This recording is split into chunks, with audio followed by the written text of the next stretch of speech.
India के कोचीन में रहने वाले 70 साल के विजयन अपनी धर्म पत्नी मोहना विजयन के साथ अभी तक 35 से ज्यादा देश घूम चुके हैं। अब आप लोग सोच रहे होंगे कि ये दंपत्ति या तो करोड़पति या फिर अरबपति होगी, लेकिन मैं आपकी जानकारी के लिए आपको बता दूं कि ये दंपत्ति कोचीन में एक छोटी सी चाय की दुकान चलाते हैं। हो गए ना हैरान? गाइस, विजयन बचपन से ही विश्व भ्रमण करना चाहते थे, लेकिन पैसों की कमी थी। इसीलिए शादी के जस्ट बाद 1963 से ही ये लोग चाय बेचकर हर दिन 300 रुपए सेव करते हैं और अपने विश्व भ्रमण के सपने को पूरा कर रहे हैं। यहां सीखने लायक बात यह है कि अपने सपनों को पूरा करने के लिए पैसे नहीं, पैशन चाहिए। गाइस, सिंगापुर के रहने वाले एक बंदे ने दुनिया की सबसे महंगी वर्चुअल आर्ट खरीदी है। Virtual art actually really exist नहीं करती, वो सिर्फ वर्चुअली एग्जिस्ट करती है। अब आप लोग सोचो कि उसके लिए उसने कितना पैसा दिया होगा। उसके लिए उसने लगभग $70 मिलियन खर्च किए हैं, यानी कि लगभग 500 करोड़ रुपए। Oh my God. और उससे भी हैरानी की बात यह है कि यह बंदा बिटकॉइन बिलियनर है और एक्चुअली वो साउथ इंडिया से है। गाइस, पर ऐसा बिल्कुल भी नहीं है कि वो बहुत रिच फैमिली से है। इनिशियली उसके पास खुद के लैपटॉप खरीदने तक के पैसे नहीं थे, फिर उसने बिटकॉइन में $5000 इन्वेस्ट किए और वही $5000 आज $बिलियन में कन्वर्ट हो चुके हैं। गाइस, ये इंटरेस्टिंग फैक्ट जान के आपको कैसा लगा चैट सेक्शन में जरूर लिखिए। गाइस, इंग्लिश लैंग्वेज में बहुत सारे ऐसे वर्ड्स हैं जिनका मीनिंग सेम होता है, लेकिन उनको यूज करने की जगह अलग अलग होती है। जैसे एग्जांपल के तौर पे पहला एग्जांपल लेते हैं बाय एंड परचेज का।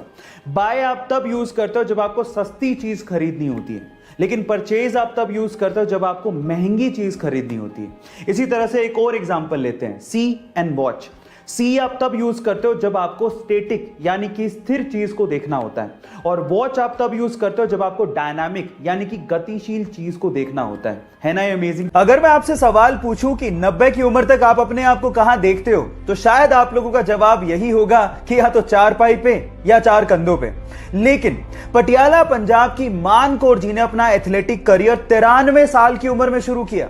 सुबह सुबह 6 बजे उठकर 20 किलोमीटर दौड़ लगाना, और वो भी उस उम्र में, काबिले तारीफ था। और उसके बाद उन्होंने हिंदुस्तान को 100 मीटर रेस में, 200 मीटर रेस में, 400 मीटर रेस में और जेवलिन थ्रो में ना सिर्फ रिप्रेजेंट किया बल्कि गोल्ड मेडल तक जीत के दिए। और आज हम उन्हें चंडीगढ़ का चमत्कार भी कहते हैं, और आज वो फिट इंडिया कैंपेन से जुड़ी हुई भी हैं। अपने जज्बे से हिंदुस्तान का नाम रोशन करने वाली मान कौर जी को मैं सलाम करता हूं।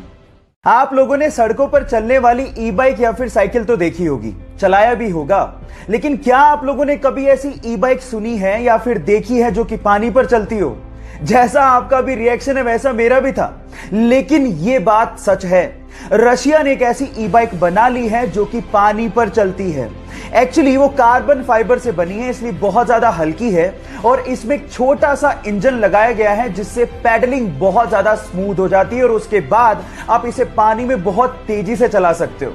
और इसे हाइड्रोफोइल ई बाइक भी कहते हैं। आई एम तो सो एक्साइटेड, जिस दिन मुझे ई बाइक दिखी मैं उसे जरूर ट्राई करूंगा। लेकिन क्या आप लोगों को ये ई बाइक दिखेगी तो आप ट्राई करना पसंद करोगे? चैट सेक्शन में लिखना मत भूलिएगा।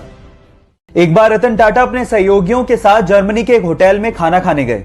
उनके सहयोगियों ने वहां पर थोड़ा ज्यादा खाना ऑर्डर कर दिया था। खाना सबने खा लिया था, लेकिन फिर भी टेबल पे 1/3 खाना बचा रह गया। जब वो पेमेंट करके जाने लगे तो एक बूढ़ी औरत ने उनसे कहा कि हम आपसे बहुत नाराज हैं क्योंकि आपने खाना बर्बाद किया है।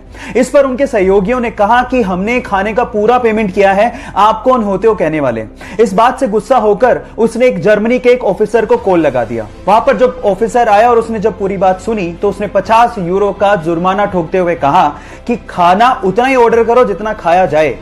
भले तुम्हारे पास पैसे हों, लेकिन ये संसाधन पूरे समाज के हैं। गाइस, आज भी हिंदुस्तान में हर दिन 40% खाना वेस्ट किया जाता है, और यह भी एक सच्चाई है कि हर दिन 19 करोड़ लोग बिना खाना खाए सोते हैं। इसीलिए खाने को बर्बाद मत करो, क्योंकि जो खाना बर्बाद कर रहे हो वो बहुत लोगों को नसीब तक नहीं होता।